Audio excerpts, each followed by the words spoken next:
Hello friends, Radhe Radhe. कैसे हैं आप लोग? आई होप आप सब बहुत अच्छे होंगे और अपनी पढ़ाई भी अच्छे से कर रहे होंगे। फ्रेंड्स, आप सबके क्वेश्चंस रहते हैं कि मैं मैथ का रिवीजन कैसे करती हूँ। तो ये टाइम, स्पीड और डिस्टेंस का आज मैंने रिवीजन किया है, क्योंकि फ्रेंड्स ये टाइम डिस्टेंस का हमारी जो क्लासेस है वो ख़त्म होने वाली है। नाव और धारा तक ख़त्म हो गई है और आज रेस की क्लासेस चलेगी। तो इसीलिए जितना भी मैंने अभी तक पढ़ा है नाव और धारा तक, आज मैंने उसका रिवीजन किया हुआ है। तो जिस दिन मैं पढ़ती रहती हूँ, जैसे कि हमने एक क्लासेस ली है, 2 क्लासेस ली है, तो दिन भर में उसका एक बार रिवीजन कर लेती हूँ।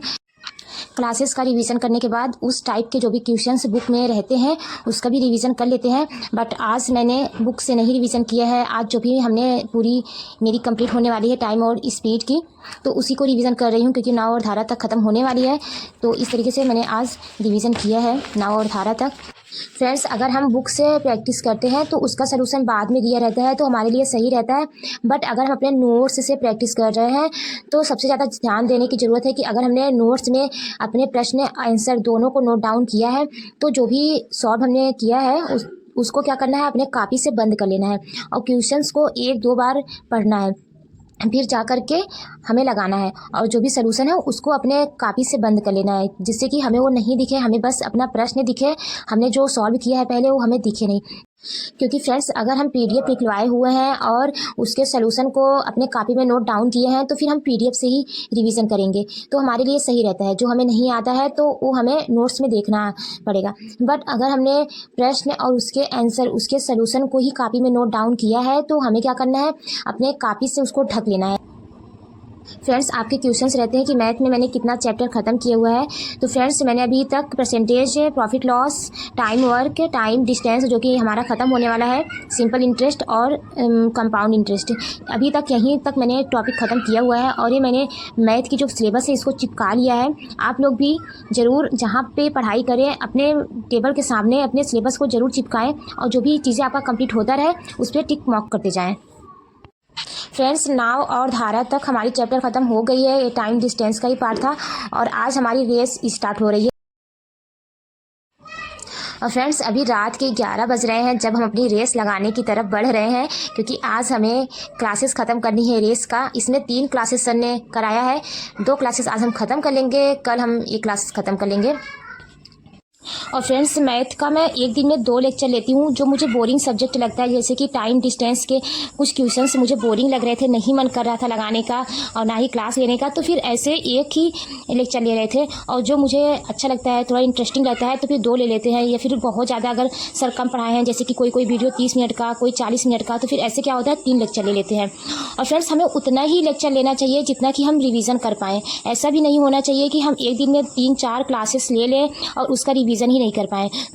तो फ्रेंड्स, हमें क्या करना है, उतना ही क्लासेस लेनी है जितना कि हम रिवीजन कर पाएँ। अगर हम 1 क्लासेस लें या फिर 2 क्लासेस लें, तो दिन भर में हम उसका रिवीजन कर लें। ऐसा ना हो कि हम एक दिन में 5-6 क्लासेस ले रहे हैं और उसका रिवीजन ही नहीं कर पा रहे हैं, फिर कोई भी मतलब नहीं रह जाएगा लेने का।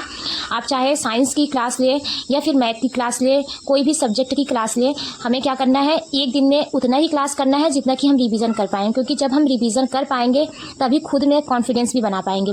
इसीलिए हमें उतनी क्लासेस करनी है जितना कि हम रिवीजन कर पाएँ और एक पेशेंस के साथ रह के पढ़ाई करनी है। ऐसा नहीं है कि हम सिलेबस के चक्कर में एक दिन में दिन भर पढ़ते ही रहें, दिन भर क्लासेस ही लेते रहें। हम धीरे धीरे चलेंगे, एक दिन में 1 क्लासेस लेंगे, 2 क्लासेस लेंगे, जितना कि हम ले पा रहे हैं, फिर उसका हम रिवीजन करेंगे। क्योंकि हम धीरे धीरे करते रहेंगे ना, तो खुद में एक कॉन्फिडेंस आएगा। तो हमारे लिए ज़रूरी है कि हम अपने आप में कॉन्फिडेंट बना पाएँ। और फ्रेंड्स, बिल्कुल भी घबराना नहीं है कि हमारा सिलेबस कंप्लीट नहीं हो पा रहा है या फिर अभी तक हमारा सिलेबस कंप्लीट नहीं हुआ है, तो इसके बारे में बिल्कुल भी नहीं सोचना है। एक पेशेंस के साथ हमें पढ़ाई करते रहना है। बस हमें ज़रूरी ध्यान देना है कि हम रेगुलर रहें और दिन भर में जितना भी हम पढ़ें उसका रिवीजन करें, साथ में हम प्रैक्टिस करें। मैथ, रीजनिंग, साइंस पे ज़्यादा से ज़्यादा ध्यान देने की ज़रूरत है, क्योंकि यही हमारा नंबर गेन करने में हेल्प करेगा। इसलिए मैथ, रीजनिंग और साइंस ज़्यादा से ज़्यादा फोकस करें। और फ्रेंड्स, साथ में करंट अफेयर्स की भी क्लास लेते रहें, वो भी बहुत ज़्यादा ज़रूरी है। तो 4 चीज़ें, मैथ, साइंस, रीजनिंग और करंट, इस पर ज़्यादा से ज़्यादा फोकस करनी है और जीएस भी हमें पढ़ते रहना है। और फ्रेंड्स, मेरी अभी 2 लेक्चर जो मुझे रेस का लेना था टाइम और डिस्टेंस का, वो ख़त्म हो गया है। उसके बाद मैं रीजनिंग लगा रही हूँ। रीजनिंग में मेरा मैथमेटिकल रीजनिंग ख़त्म हो गया है। उसमें 300 क्वेश्चंस थे।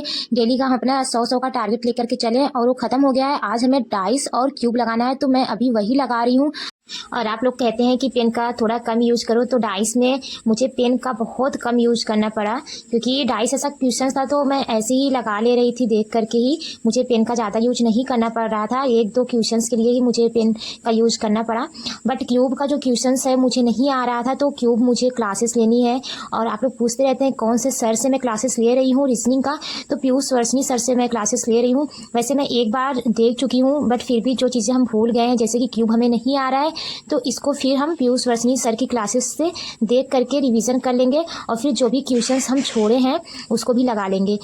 और फ्रेंड्स, मैंने रीजनिंग के 150 क्वेश्चंस लगा लिया है। 149 वाला क्वेश्चंस मुझे नहीं आया है, तो आप लोग इसको ट्राई कीजिएगा और इसके आंसर को कमेंट भी कीजिएगा। और भी क्वेश्चंस मुझे डाइस के भी 2-3 क्वेश्चंस नहीं आए हैं, और क्यूब के तो जो भी 4-5 क्वेश्चन इसमें दिया हुआ है मैंने उसको लगाया ही नहीं, क्योंकि मुझे उसका कॉन्सेप्ट ही क्लियर नहीं है। जैसे कि डाइस वगैरह मैं एक बार पढ़ी हूँ ऐसे प्रैक्टिस में, तो फिर मुझे आ रहा है, लेकिन क्यूब का मुझे पूरी तरीके से भूल गया है कि कैसे लगेगा, तो वो नहीं आया है। तो इसमें जैसे कि ये क्वेश्चंस है कितना है 51 वाला, तो ये भी नहीं आया है, ये क्यूब का ही है। और 52 वाला ये भी मुझे नहीं आया है, ये भी क्यूब का है। तो ऐसे कुछ क्वेश्चंस हैं जो मुझे नहीं आया है, तो मैं उसका लेक्चर ले लूँगी सर से, फिर जा करके इसको हम सॉल्व करेंगे। और बाकी डाइस के क्वेश्चंस आ गए हैं। डाइस में जैसे मुझे 71 वाला नहीं आया है, डाइस के 2 क्वेश्चंस मुझे नहीं आया, नहीं 3 क्वेश्चंस नहीं आया है। और फ्रेंड्स, क्यूब का जो भी 4-5 क्वेश्चंस है मैंने उसको लगाया ही नहीं, ना ही मैं पीछे सोल्यूशन भी देखी हूँ, क्योंकि अब इसके लिए मैं क्लासेस देख लूँगी सर का, फिर जा करके इसको लगाऊंगी। और फ्रेंड्स, आप रीजनिंग पीयूष वर्षनी सर से भी पढ़ सकते हैं, अरुण सर भी अच्छा पढ़ाते हैं, RWA पे जो सर हैं वो भी रीजनिंग अच्छा पढ़ाते हैं, तो आप कहीं से भी पढ़ लीजिएगा, जिसका भी आपको समझ में आए डेमो वगैरह ले लीजिएगा एक बार। तो सारे टीचर्स अच्छा ही पढ़ाते हैं, बट ज़रूरी ये है कि हमें जिस टीचर से समझ में आ रहा है उन्हीं से हमें रेगुलर रह के पढ़ना चाहिए। डियर फ्रेंड्स, कितनी भी मुश्किलें आए हमें लड़ते रहना है, पढ़ते रहना है, क्योंकि एक दिन हम भी कामयाब होंगे, एक दिन अपनी भी सहर ज़रूर आएगी। इसीलिए बिल्कुल भी टेंशन नहीं लेना है, एक पेशेंस के साथ पढ़ाई करना है, रेगुलर रह के पढ़ाई करना है, डेली स्ट्रांग रहना है, stay strong every day. Thank you so much my dear friends. आज का वीडियो यहीं तक, मिलेंगे नेक्स्ट वीडियो में। Take care.